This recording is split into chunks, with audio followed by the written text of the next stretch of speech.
ใช้ยาสีตุกเพิ่นว่าคุณเราเป็นอะไรคือบ่เห็นช่วงนี้บ่เมื่อยบ่เมื่อยยันว่าหนวดข่อยอีโตนเจ้าได้ช่วงนั้นนวดพุ่นนวดพี่แล้วก็โจ๊ะก่อนว่ะ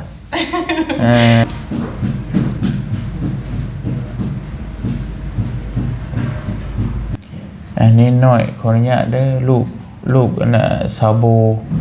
ไปหาน้องชิงไส้อยู่โรงพยาบาลศรีนครินทร์เราเงินตอนนี้เพิ่นได้เสียชีวิตแล้วพี่น้องเนาะ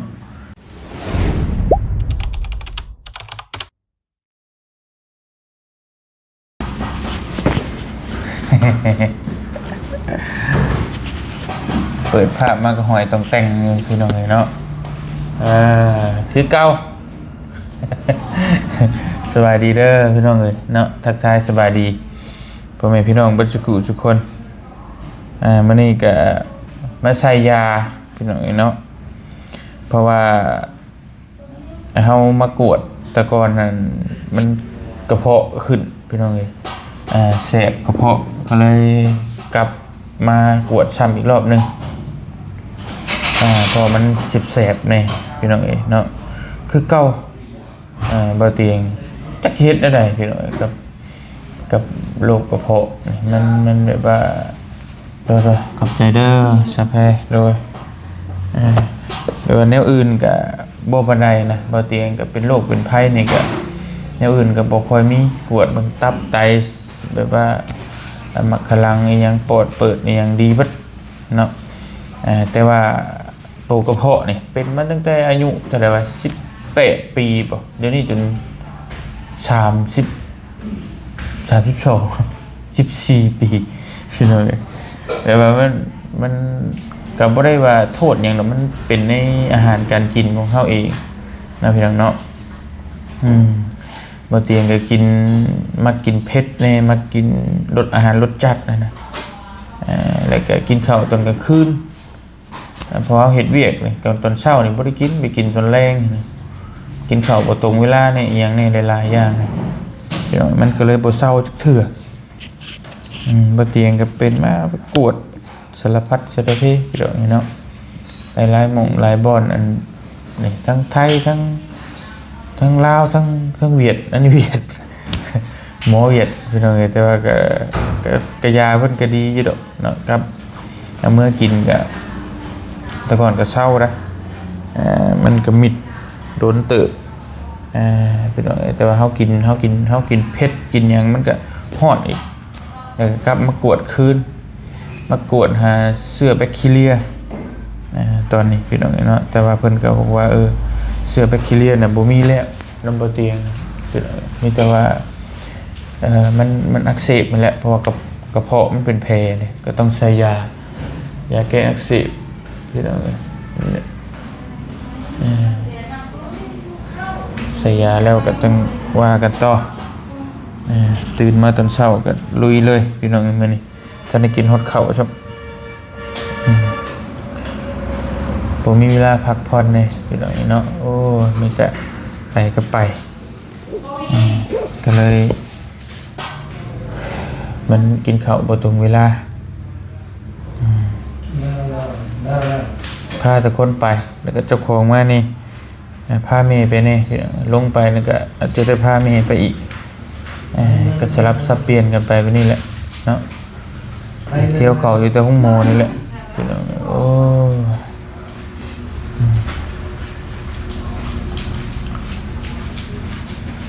ก็ไวอยู่เลยยามันก็ตบยาป๊บลงไปเบียวก็เบิดแหละ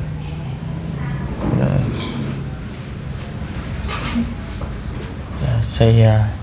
สีตุกเพิ่นว่าเพราะว่าเตียงบ่ค่อยมีเวลาเนาะครั้งแรกเพิ่นว่าให้เที่ยวมาใส่3 มื้อคือตะเก้าแหละแต่ว่าอันนี้บ่เตียงว่าบ่มีเวลาใส่รวดเดียวเลยบาทเดียวเลยสีตุกเลย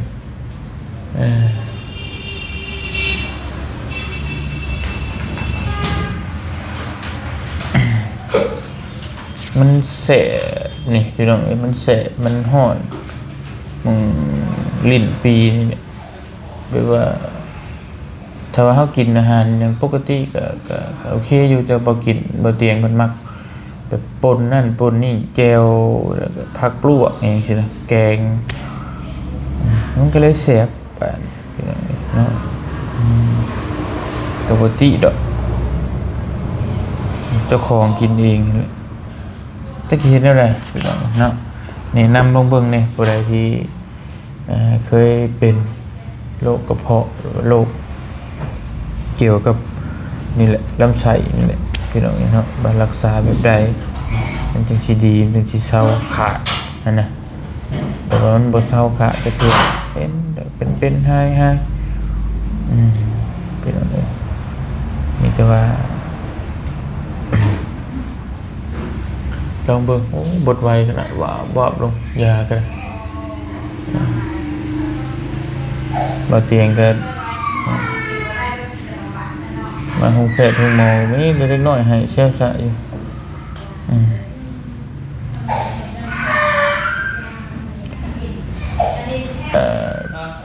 ที่บ่เตียงเคยพาพอน้องเทพมาแล้วก็หลายๆคนมาให้เพิ่นนวดนั่นแหละ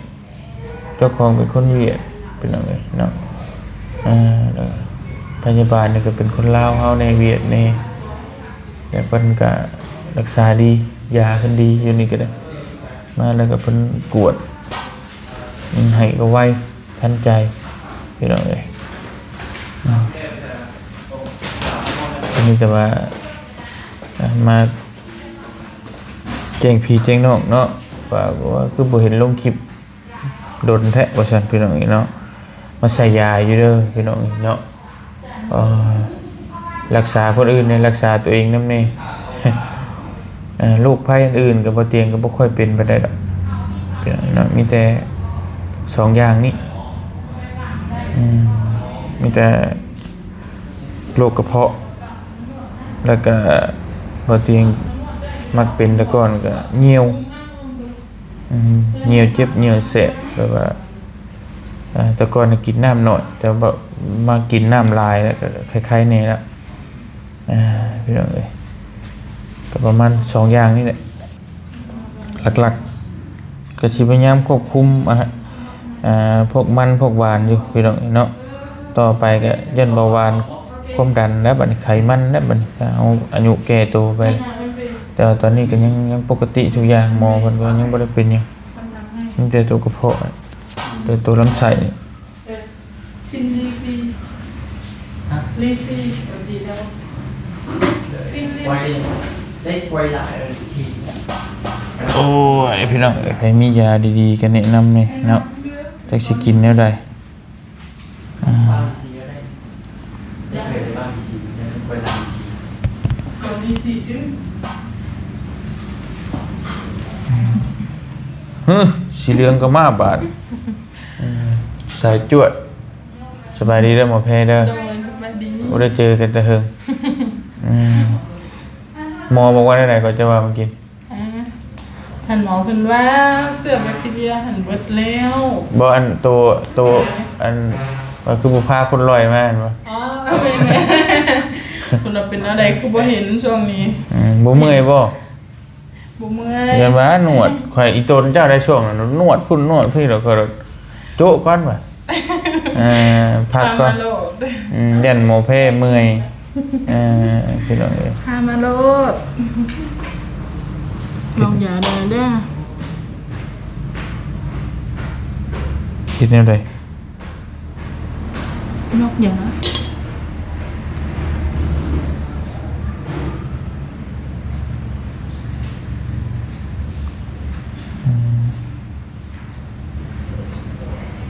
รับเสื้อ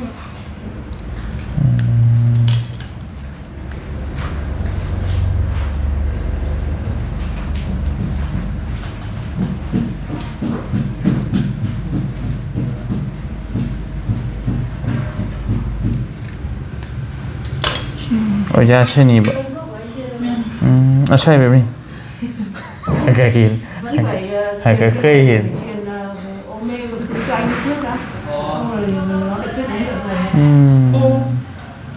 ใช่ใช่เห็ดเราพี่น้องเนาะโอ้ยงวยแล้วมัง จิ้มถ้าใส่นี่ก็ให้ยาซึมไป Thêm là kỳ ông mê không? เอ็ม Thêm ông mê thôi đúng không? โอเคก่อนเนาะ Còn than lọ.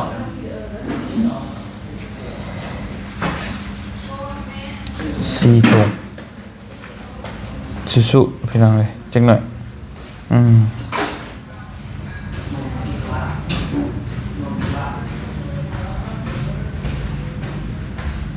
ซึมจะเบิดนะ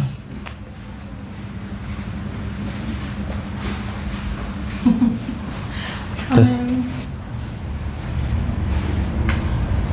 ให้มันซึมเข้าไปบ่ มี ให้ก็เคยเห็นนะ ก็ซึมบ้านแล้วลองอย่าง ลองยา มี ห่วยก็เป็นหนูทดลองบ่นี่ นี่สิจะเฮ็ดได้ค่อย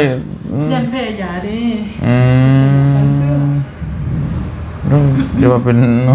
มันลองยาว่าไปแต่ย่านแท้ ถ้าแพ้มันจะเป็นผื่นแดงผื่นดำบริเวณที่ห้อง ยาที่ใช้คนนี้ แม่ เดี๋ยวลองเบิ่งยันแพ้สิ เดี๋ยวนะ อืม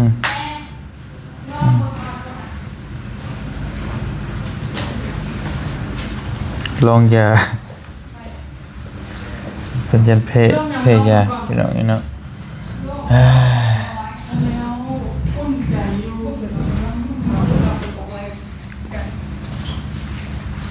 มันแข่งได้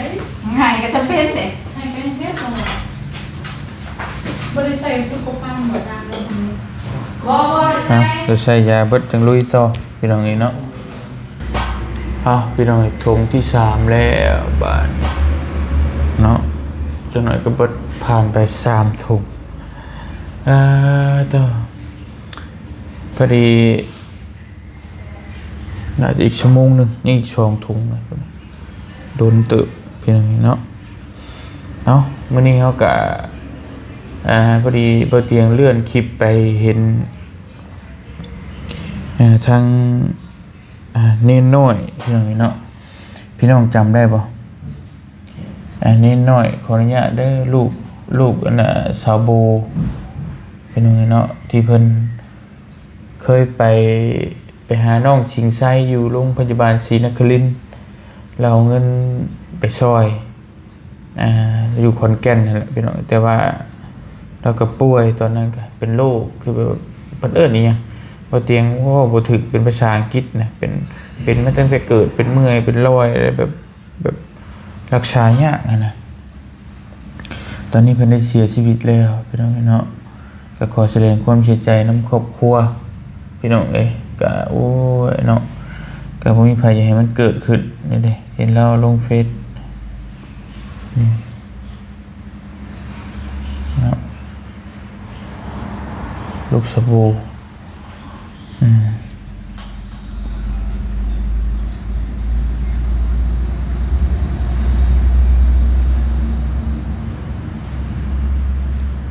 ทีนี้เพิ่นเอาลงมาเรียนเชิญร่วมพิธีบำเพ็ญกุศลศพนะสมณีนอนุพงศ์ถ้าอ่านผิดก็ต้องขอโทษขออภัยเนาะหรือว่าทวินกอไผ่พี่น้องเอ้ยแล้วก็บำเพ็ญศพนี่อยู่วัดหนองกรุงเนาะอำเภอน้ำพองจังหวัดขอนแก่นพี่น้องวันที่10วันที่12เนาะก็ประมาณ2มื้อนี่แหละวันที่15วันที่12เพิ่นอายุใกล้ก็ไปร่วมงานศพนำเพิ่นแสดงความเสียใจนำเพิ่นได้เด้อพี่น้องเนาะแต่ทางบ่เตียงเองก็บ่เตียงโอนเงินไปให้เพิ่นแล้วนี่ 1,000 บาทพี่น้องเนาะในต่างที่ว่าเพิ่นเป็น FC แล้วก็เพิ่นเคยช่วยเหลือทางน้องชิงไซก็ฮู้จักกันโดยตลอดเนาะเพิ่นก็ให้คำแนะนำในใดเฮาไปโรงพยาบาลเฮาบ่จักก็เพิ่นก็แนะนำก็ดีเด้พี่น้องเนาะบ่เตียงก็ซอยหลายเทื่อนั่นแหละเนาะทั้งนี้น้อยตอนเพิ่นนอนโรงพยาบาลนี่ต่างๆก็ ก็ซอยเพิ่นอันนี้ก็ซอยเพิ่นเป็นครั้งสุดท้ายก็ให้เพิ่นไปสู่สวรรค์ชั้นพระเนาะเป็นได้เป็นพระอริยบุคคลได้ปรินิพพานพี่น้องโอ้ยก็อีตุนเนาะก็ใหญ่อายุ10ปลายปีต้นๆประมาณเจอแบบนี้พี่น้องเอ้ยจังแนวสิว่าบ่เตียงก็ได้เกิดแก่เจ็บตายนี่แหละเนาะสิเฮ็ดจังได๋พี่น้องอันนี้บ่พ้นภัยก็ได้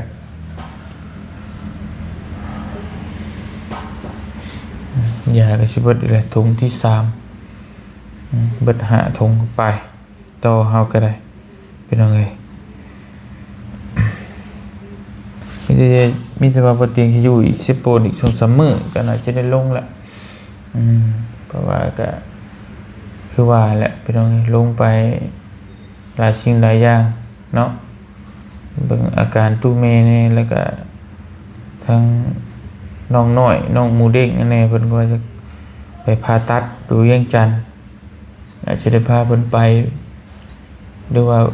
ถ้าเพิ่นรอบ่ได้ก็มีแต่ให้เพิ่นไปก่อนเนาะแต่เพิ่นรอได้ก็ถ้าว่าเตียงลงไปพุ่นแหละสิไปหาเพิ่นไปถามเบิ่งเพิ่นพี่น้องไปยอดตอนนี้ก็ได้10ปลายล้านแล้วก็ดีใจนำเพิ่นอยู่นะพี่น้องเนาะสำหรับมื้อนี้ก็บ่เตียงก็สิขอตัวจบคลิปไปเพียงส่ำนี้ก่อนพี่น้องมาแจ้งพี่แจ้งน้องเนาะว่าอยู่ห้องหมออย่าว่าถ้าเบิ่งคลิปคือบ่เห็นลงคลิปได้เป็นจังได๋สมอยสิมีอยู่ว่าซั่นพี่น้องเนาะมีตัวอยากฝากถึงพ่อแม่พี่น้องผู้ใดที่ฮู้เกี่ยวกับวิธีรักษาโรคกระเพาะเป็นจังไดก็บอกแน่พี่น้องเมื่อยแล้วบ่เตียงก็จักสิรักษาแบบใดจักสิเฮ็ดแบบใดมันจังสิเซาขาดนั่นน่ะมันเซาบ่ขาดก็เพราะฮู้อยู่สิ่งหนึ่งก็มันเป็นในอาหารการกินของเฮาเนาะมันก็เลยแบบเป็นหายๆมันบ่เซาขาดจักเทื่อเป็นเอาเลยก็มีแต่ว่าเที่ยวใส่ยาไปนี่แหละเนาะอดไปรักษาไปซ้ำ เพิ่นเฮ็ดเลยผู้ใด ตายเป็นเอาเลยเนาะเดี๋ยวก็ตายไปเผาไฟถิ่มกันแล้วปัจจุบันนั้นเป็นเอาเลยบ่มีหยังหลายมันเข้าไปแล้วก็คือซื่อๆอยู่เนาะบัด3ถุงแล้วก็คือบ่พนามเขาคนผู้สิเบ่งสิหยังก็คือบ่3ถุงนี่เลยพี่น้องเนี่ยถุงที่4ซึ่งหน่อยกับให้ถุงที่4ที่5เบิดออกได้ยามากินเพิ่นว่าพอเห็นบ่เตียงบ่ค่อยมีเวลาพี่น้องก็เลยว่าเอายามากินเอาแล้วก็ใช้มื้อเดียวแล้วเพิ่นให้เที่ยวมาใส่3มื้อตามหลักมันนะเราก็บ่ฮู้ว่าสิมาใส่มีเวลาหรือบ่เนาะมีแต่ไปข้างนอกจะไปกลับมาก็ค่ำเป็นจังไงบ่เตียงขอตัวใส่ยาก่อนจักเล็กจักน้อยแล้วก็สิเดินทางไปเวียกไปงานคือเก่าบ่ได้หยุดพี่น้องเนาะเพราะว่ายังมีเวียกค้างคาอยู่จะได้ก็ขอขอบใจขอบคุณหลายๆ FC บ่ทุกคนที่ฮักแพง